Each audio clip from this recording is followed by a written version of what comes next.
Duncan మారుమనసు పొందాక క్రైస్తవ జీవితం అంటే సాతానుతోనూ లోకంతోనూ శరీరంతోనూ నిరంతరం ఆత్మీయ పోరాటమని త్వరలోనే గ్రహించాడు. ఈ యుద్ధాన్ని తన నాయకుడైన క్రీస్తు ధ్వజం క్రింద పోరాడడానికి నిర్ణయించుకున్నాడు. ఆ నిర్ణయం త్వరలోనే అతని జీవితాన్ని మరో నూతన మలుపు తిప్పింది. ముందుగా తనకు తెలిసిన వాళ్ళకందరికీ తన రక్షణ సాక్ష్యం చెప్పేవాడు. ఆ చుట్టుపట్ల గ్రామాలలో ఫెయిత్ మిషన్ వారు నిర్వహిస్తున్న సభలకు ఎంతో సహాయకరంగా ఉండి అనేకులను ఆ కూటాలకు తీసుకువెళ్లేవాడు. మారుమనసు పొందక ముందు డంకన్ దుష్టుడిగా తిరుగుబోతుగా జీవించకపోయినా మారుమనసు పొందాక అతని జీవితంలో వచ్చిన మార్పును గ్రామస్తులు గుర్తించగలిగారు. ఇతరులకు సహాయపడడానికి ముందుకు రావడం, అతని మాటలు, ప్రవర్తన ఇవన్నీ కూడా డంకన్లోని మారుమనసు అనుభవం నిజమైనదని రుజువు చేశాయి. ఆత్మల సంపాదన కంటే సంతోషకరమైన విషయం మరొకటి లేదని డంకన్ గ్రహించాడు. నేను పూర్తిగా స్వార్థపరునై నా స్వంత ప్రయోజనం సంతోషంతో కోరుకున్నప్పటికీ దేవుని కృపను బట్టి ఆత్మల సంపాదనే నా ముఖ్య సంతోషంగా భావిస్తాను అని మహాభక్తుడైన స్పర్జన్ గారు చెప్పిన మాటలతో డంకన్ పూర్తిగా ఏకీభవించాడు. నశించిపోతున్న ఆత్మలు నా ద్వారా ప్రభువును తెలుసుకున్నప్పుడు కలిగిన సంతోషం కంటే ముఖ్యమైన సంతోషం నాకు మరేదీ లేదు అనేవాడు డంకన్. ఆంద్రేయ వలె డంకన్ మొదటగా తన సోదరుడినే రక్షణలోనికి నడిపించాడు. ఫెయిత్ మిషన్ వారి సభలు దినదినాభివృద్ధి చెందుతున్నాయి. అనేకులు రక్షణ పొందారు. పరిశుద్ధాత్మశక్తి ఆ సభలలో ప్రత్యక్షంగా చూడగలిగారు. డంకన్ ఎక్కువ సమయం ప్రార్థనలో గడుపుతూ ఆత్మలను సంపాదించడానికి తన శక్తి వంచన లేకుండా కృషి చేశాడు. ఆ దినాలలో అదే ఊరిలో ఉంటున్న ఒక ఆమె తన సోదరుని వచ్చి తన ఇంట్లో ఉండమని కోరింది.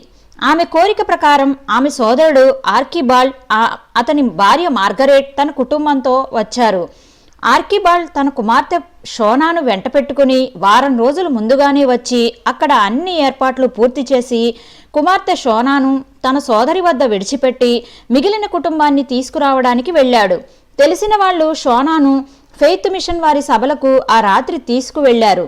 అక్కడ వాక్యం వింటున్నప్పుడు షోనాకు తన తల్లిదండ్రుల ప్రార్థనలు, ఆ మధ్యనే చనిపోయిన తన స్నేహితురాలు గుర్తుకు వచ్చి తను నిత్యత్వానికి సిద్ధంగా లేదని గ్రహించింది.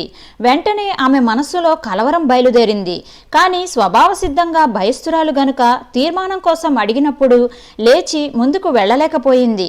కోట ముగిశాక ఆమె తన ఆంటీతో కలిసి బయటకు వస్తుంటే పాస్టర్ వాలెస్ గారు ఆమెను ఆపుచేసి, అమ్మా, నువ్వు రక్షణ పొందావా అని అడిగాడు.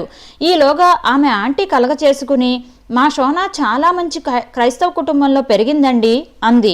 షోనా వెంటనే అందుకుని, ఆంటీ, నేను ఇంకా రక్షణ పొందలేదు అంది. పాస్టర్ గారు అందుకుని, నువ్వు ఈ రాత్రే ప్రభువుని అంగీకరించాలమ్మా అన్నారు. అలాగే, తప్పకుండా అంది షోనా. వెంటనే మోకరించి ఆమె తన జీవితాన్ని ప్రభువుకు సమర్పించుకుంది. ఆ సమయంలో డంకన్ అక్కడే ఉండి అనేకులు ప్రభువు తట్టు తిరుగుతున్నందుకు ప్రభువును స్తుతిస్తున్నాడు. ఆదివారం గుడిలో మాత్రమే కాకుండా క్రీస్తును మన అనుదిన జీవితాలలో చూడాలని లోకం ఆశిస్తుందని నొక్కి చెప్పేవాడు డంకన్. డంకన్ తను పనిచేస్తున్న షాపుకు వచ్చిన వారందరికీ సాక్ష్యం చెప్పేవాడు. ఆ షాపు యజమానునికి కోపం వచ్చి, నువ్వు అందరికీ ఇలా బోధ చేస్తుంటే నిన్ను ఉద్యోగం నుంచి తీసేసి మరొకడిని పెట్టుకుంటాను అని బెదిరించాడు. దానికి డంకన్ వెంటనే, అయితే మీరు మరో పనివాడి కోసం వెతుక్కోవడం మంచిది అన్నాడు. నిజానికి ఆ యజమానికి డంకన్ నిజాయితీగా కష్టపడి పనిచేస్తాడని అతడంటే చాలా ఇష్టం. ప్రార్థనా కూటాలకు రాని వాళ్ల భక్తి మీద డంకన్కు నమ్మకం ఉండేది కాదు. ప్రార్థనా కూటాలే ఒక వ్యక్తి యొక్క నిజమైన ఆత్మీయ జీవితానికి కొలబద్ద. ఒక వ్యక్తి మారుమనసు పొందాడంటే అతనిలో దేవుడు నివసిస్తాడు కనుక అతని కోరికలు, ఆశలు ఎప్పుడూ దేవుని మీదే ఉండి ప్రార్థనలో ఆయనతో మాట్లాడాలని వాంఛిస్తాడు. ఆదివారం ఆరాధనకు వచ్చేవారి సంఖ్య కంటే వారంలో జరిగే ప్రార్థనా కూటాలకు వచ్చే సంఖ్య సంఘాభివృద్ధికి సరియైన కొలబద్ద. పొగ త్రాగడం, సారా త్రాగడం, నాట్యం చేయడం వంటి వాటికి, ఇతర విలాసాలకు డంకన్ ఎప్పుడూ వ్యతిరేకంగానే మాట్లాడేవాడు. అవకాశం దొరికినప్పుడు వీటి గురించి నొక్కి చెప్పడానికి వెనుకాడేవాడు కాదు. అలాగని సంకుచిత స్వభావంతో అటువంటి వారిని తృణీకరించి మాట్లాడేవాడు కాదు. ఒకసారి బ్రాందీ షాప్లో పనిచేస్తున్న ఒక యవనస్తుడిని కలుసుకోవడానికి వెళ్ళాడు. ఆ యవనస్తుడు డంకన్ను అవమానించి పంపించి వేయాలని ఉద్దేశించి ఒక గ్లాసులో బ్రాందీ పోసి డంకన్కి ఇచ్చాడు. డంకన్ కోపగించుకోలేదు. సరికదా, నేను బ్రాందీ తాగను, మంచి టీ ఇస్తే తప్పకుండా త్రాగుతాను అని నవ్వుతూ సమాధానం చెప్పేసరికి ఆ యవనస్తుడికి డంకన్ మీద ఉన్న దురభిప్రాయం అంతా పోయి ఆయనను కూర్చోబెట్టి మాట్లాడాడు. ఆ తరువాత వాళ్ళిద్దరికీ ప్రయోజనకరమైన సంభాషణ జరిగింది. ఆ తరువాత డంకన్ త్రాగడానికి టీ తెప్పించి ఇచ్చాడు ఆ యవనస్తుడు. క్రీస్తు యేసు యొక్క మంచి సైనికుని వలె ముందుకు సాగుతున్నప్పుడు కనిపించని ఉచ్చులు సాతాను పెడతాడని, లోకంతో ఏమాత్రం రాజీ పడడానికి వీల్లేదని డంకన్ అనుభవాల పాఠశాలలో నేర్చుకున్నాడు. డంకన్ రక్షణ పొందాక పైపు వాయిద్యం వాయించడం మానేశాడు. లోక సంబంధమైన సరదాలు ఆత్మీయ జీవిత ఎదుగుదలకు ఆటంకమని అర్థం చేసుకున్నాడు.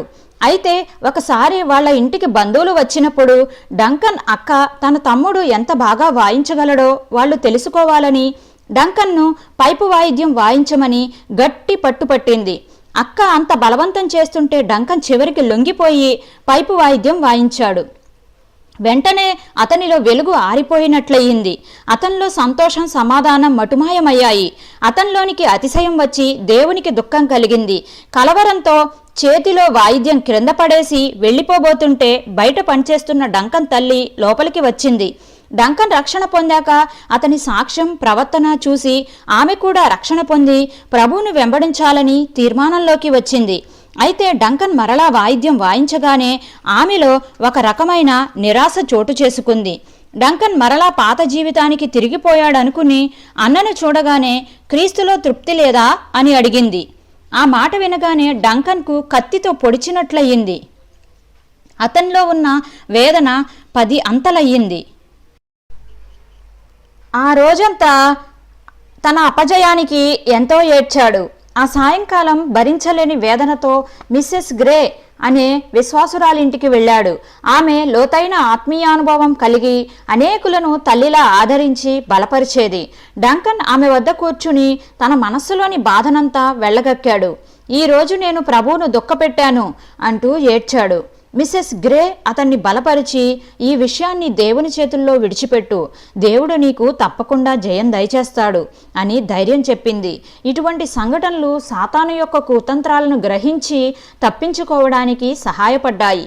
అంతేకాదు, క్రీస్తును ప్రకటించడానికి వచ్చిన ప్రతి అవకాశం సద్వినియోగం చేసుకోవడానికి మరింత పట్టుదలనిచ్చాయి. ఫెయిత్ మిషన్ వారు సభలు ముగించి వెళ్ళిపోయాక సభలు అంతటితో ఆగిపోలేదు. ఒక ఇంటి చావిడిలో వారానికి ఒకరోజు ప్రార్థనాకూటం ఏర్పాటు చేసుకుని ఆ గ్రామంలోని విశ్వాసులంతా అక్కడ కూడుకుని ఇంకా రక్షణ పొందని వారి కొరకు ప్రార్థించేవారు. యవనస్తులంతా కలిసి సువార్త ప్రకటించే బాధ్యతను తీసుకున్నారు. చాలా దూరం కాలినడకనే వెళ్ళి వాక్యం అందించేవారు. 7 మైళ్ళ దూరం ఉన్న గ్రామాలకు కూడా కాలినడకనే వెళ్ళేవారు. వేసవి కాలంలో ఫెయిత్ మిషన్ వారిని ఆహ్వానించి సభలు పెట్టించేవారు. ఈ కార్యక్రమాలన్నిటిలో డంకన్ ముందుండేవాడు. నాయకుడిగా నిలబడి బాధ్యత వహించి నడిపించేవాడు.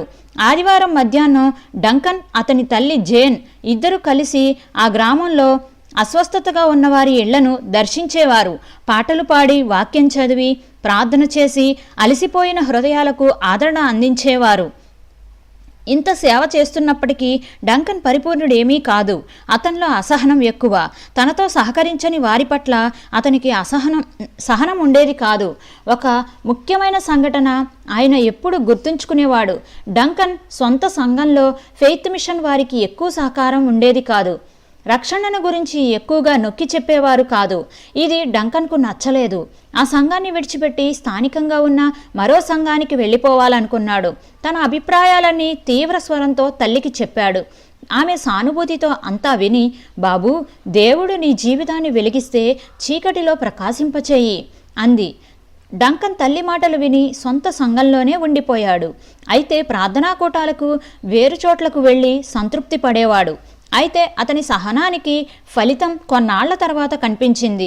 డంకన్ పాస్టర్ గారు డంకన్ను పిలిచి తన నిర్లక్ష్య వైఖరిని ఒప్పుకుని డంకన్ తన సంఘంలో ఉండడం తనకెంతో సంతోషం కలిగించిందని చెప్పి అతని ప్రార్థనా సహకారాన్ని కోరారు.